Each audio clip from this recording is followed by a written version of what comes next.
Hola, ¿cómo están? Hoy vamos a conversar acerca de qué considerar al momento de contratar a alguien que se encargue del inventario. Normalmente esto sucede mucho en las empresas donde los dueños toman la decisión y no tienen a una persona encargada de la logística o encargada del almacén, un gerente de almacén o algo por el estilo. Por eso esto va mucho para empresas pequeñas o que están en crecimiento que no tienen esta figura. Porque hoy, lo que voy a decir para un gerente de almacén, un gerente de logística, es una obviedad. Pero pasa muchísimo en la mayoría de las empresas, las pymes a las que voy, que como que se confunden mucho cuál es el trabajo de la persona encargada del inventario. Para empezar, tener una persona encargada del inventario, bien sea un analista de inventario, un coordinador de inventario, especialista en inventario, ya eso debería ser para una empresa grande. El inventario forma parte del almacén. Esta figura de encargada únicamente del inventario es un lujo que se puede dar únicamente a una empresa grande. ¿Por qué? Porque la persona alimentaria, al contrario de lo que se cree y que me he topado en muchas empresas con esto, cuando voy a entrevistas o cuando trabajo en esas empresas, es que se cree que la persona que está encargada del inventario, uno, va a contar el inventario, lo otro, va a conseguir todas las diferencias, todos los motivos por qué se da la diferencia, y tres, la va a corregir. Entonces vamos parte por parte para que se entiendan todo esto. La persona que es encargada del inventario no debería participar en el conteo físico del inventario. Puede colaborar, puede ser un apoyo, pero no debería participar directamente. Hay que entender que el inventario es un proceso de auditoría, ¿ok? Y como todo proceso de auditoría requiere de algunas técnicas para que se pueda validar que la información que se está obteniendo no viene viciada. La persona que maneja el sistema no puede ser una de las personas que cuente porque ella sabe las cantidades que tiene el sistema, tiene acceso al sistema. Y yo me he encontrado con personas, lamentablemente, que intentan ajustar las cantidades que tienen en físico y con las cantidades que tienen en el sistema en el proceso que se está dando el inventario. ¿Por qué? Luego, esto lo aprendí después con los años y con la práctica y con el aprendizaje. Porque nosotros tenemos una inversión a que se nos llame la atención. Nosotros no queremos que parezca que no estamos haciendo bien nuestro trabajo. Queremos formar parte del grupo. No queremos, o sea, nosotros sentimos este miedo de lucha o huida cada vez que nos sentimos amenazados. Y el miedo a que se nos señale forma una parte de amenaza. Cuando realmente, o sea, si hay realmente un trabajo en equipo, no debería existir este tipo de miedo. O sea, todos nos equivocamos y eso es algo que lo debería tener todo el mundo claro en los equipos. Por eso es que el liderazgo, por eso es que el trabajo en equipo, en mi punto de vista, o sea, no ayuda para nada saber lo técnico sin dominar todas las habilidades blandas. Las habilidades blandas, desde mi punto de vista, deberían ser habilidades duras también, porque si te optimizan el resultado, no veo por qué tenga que ser una actividad blanda. Te optimizan el resultado de una forma representativa. La persona que está encargada del inventario hace un análisis, pero fíjate, el análisis no es algo complicado, pero se requiere que esta persona haga el análisis y te diga exactamente el por qué tú tienes todas las diferencias. Aquí donde va. Dependiendo del movimiento que tú tengas, esto es humanamente imposible. ¿Por qué? Bueno, dependiendo del movimiento y dependiendo también de la tecnología. O sea, si tú no tienes sistema o si el sistema que tienes realmente no tiene la capacidad de generar los reportes necesarios para que esta persona haga el análisis correcto, pues, se pone cada vez más complicado. Pero vamos por aquí. ¿Por qué? Porque se requiere que esta persona haga el análisis y te diga exactamente que eso es lo que se aspira, eso es lo que sueña todo dueño de empresa cuando yo voy a las entrevistas, y eso es lo que a veces dicen y lo que yo veo que a veces en algunas empresas que he estado se cree. Los dueños de empresas sueñan que contratando a una persona de inventario, esta persona te va a decir exactamente por qué se están dando la diferencia, cuántas facturas se metieron, cuántas no. Ok, aquí va la respuesta. Eso se puede hacer, o sea, no hay absolutamente nada imposible en el mundo. Estoy diciendo que es humanamente imposible para una persona. Que creo que no lo había resaltado. Porque, ¿qué pasa? Ese proceso de análisis y el que tú le digas a él, dime exactamente dónde está la diferencia, pasa a ser un proceso de auditoría. Y realmente eso es el análisis. Realmente no debería existir el análisis de inventario como tal. Debería existir la auditoría de inventario. ¿Por qué? Porque lo que quieren los dueños es, dime cuál es, o sea, el por qué. Dime el por qué. Ahora, ¿qué pasa? Que dependiendo del movimiento que tú tengas, pueden ser miles y miles de facturas. Esta persona debería sentarse, debería poder tener la capacidad de, primero se deberían tener todas las facturas de compra y de ventas ordenadas.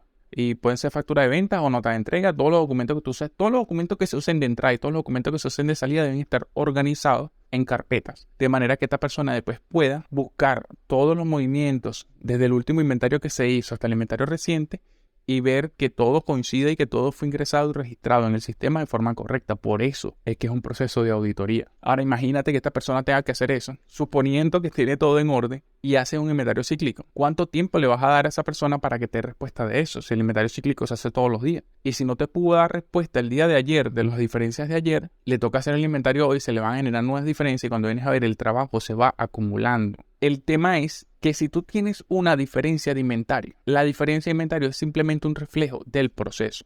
Probablemente a ti te conviene más es cambiar a la persona que está encargada del almacén, bien sea el jefe de almacén, gerente de almacén, coordinador de almacén, dependiendo de la figura que tengas en almacén.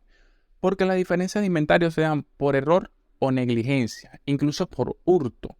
Pero todas estas diferencias, las responsabilidades deberían de recaer sobre la persona encargada del almacén. O sea, no vas a solucionar las diferencias de inventario contratando a una persona exclusivamente para el inventario. Esta persona te va a decir dónde están las diferencias, pero si esta persona no tiene la potestad de exigir que se cumplan procedimientos, de exigir que se cumplan todos los parámetros que se tienen que dar para que no exista esta diferencia en el inventario, esta persona no va a hacer nada. En caso tal, la persona encargada del inventario debería estar por encima incluso de la persona encargada del almacén, para que le pueda exigir cuáles son aquellos procesos que se tienen que cumplir para que no exista diferencia de inventario. Y aquí caemos en otro problema que he visto en la mayoría de las empresas. Es que la mayoría de las empresas intentan, una palabra que usó una vez un empresario, dinamizar, intentan agilizar todos los procesos. Y hay empresas donde se eliminan algunos procesos, se eliminan algunos registros que se tienen que hacer porque creen que eso entorpece o hace lento todo el proceso, sin entender que esos procesos están allí precisamente y esos registros se hacen precisamente para poder tener una trazabilidad y para no generar esas diferencias en el inventario. Mira, no importa cuánto tú quieras agilizar un proceso, lo importante es que quede un registro en el sistema, que quede registrado en el sistema y con su soporte físico el movimiento que se está haciendo. Hacerlo registro te da trazabilidad. Entonces, toda esa trazabilidad, esos registros, el buen archivo de los documentos va a permitir que la persona que tú vayas a colocar a auditarte el inventario pueda dar con esas diferencias. Pero tienes que ser consciente de que si tu movimiento es tal vez consumo masivo, tienes cientos y cientos de facturas diarias, una persona en un tiempo, qué sé yo, de un día, 2 días, 3 días, una semana, no te va a poder tener un reporte de por qué tienes esa diferencia del último inventario. Por eso se van generando las diferencias de inventario, se va buscando la forma de solucionarlo, pero el fin del proceso de almacenamiento, de la gestión de almacenes, debería ser que no se den esas diferencias. Si tú tienes diferencias de inventario, es el proceso, es la operación la que tienes que revisar. Y mientras se va corrigiendo esas diferencias y no se consiguen esas diferencias, lo que tienes que velar es porque se estén cumpliendo los parámetros. Yo sé que la palabra burocracia es una palabra que ha sido como satanizada, tanto para el tema político, incluso dentro de las empresas, porque se cree que todos los procesos son burocráticos. No hagas ese registro. O sea, vamos a saltar estos pasos. Incluso hay empresas que trabajan directo con la factura para no tener que pasar por la emisión de pedidos. Es una locura. El pedido es un documento que te va a permitir corregir otros errores que tú tienes. Así que sí es verdad y también es cierto que sí hay algunos procesos que son engorrosos. Ok, pero lo que tienes que buscar es la manera de optimizar el proceso. Incluso lo podrías saltar, pero lo que siempre te tiene que quedar claro es que tiene que quedar un registro de qué sucedió con esa mercancía, hacia dónde se movió. Lo otro, tienes que verificar que los documentos estén manejando la información correcta, porque en el momento que emites el documento tienes que tener una etapa donde se chequee que la información que está en el documento es fiel, que la información que está en el documento es fiel a la información que tienes en físico, de manera que puedas corregir alguna diferencia si la tienes en el momento. Pero yo repito, si tú vas a contratar a una persona, tienes que tener claro que esta persona no te va a solucionar el problema de la diferencia de inventario.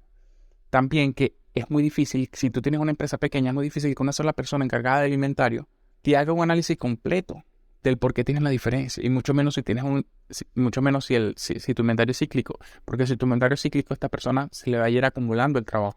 Y la mejor solución es que tú intentes tener un proceso lo más pulcro posible. Lo que pasa es que la mayoría de las empresas quieren empujar los despachos, quieren empujar las ventas. Y eso está bien, estamos claros de que tiene que ser así porque, bueno, para eso existen las empresas, para vender.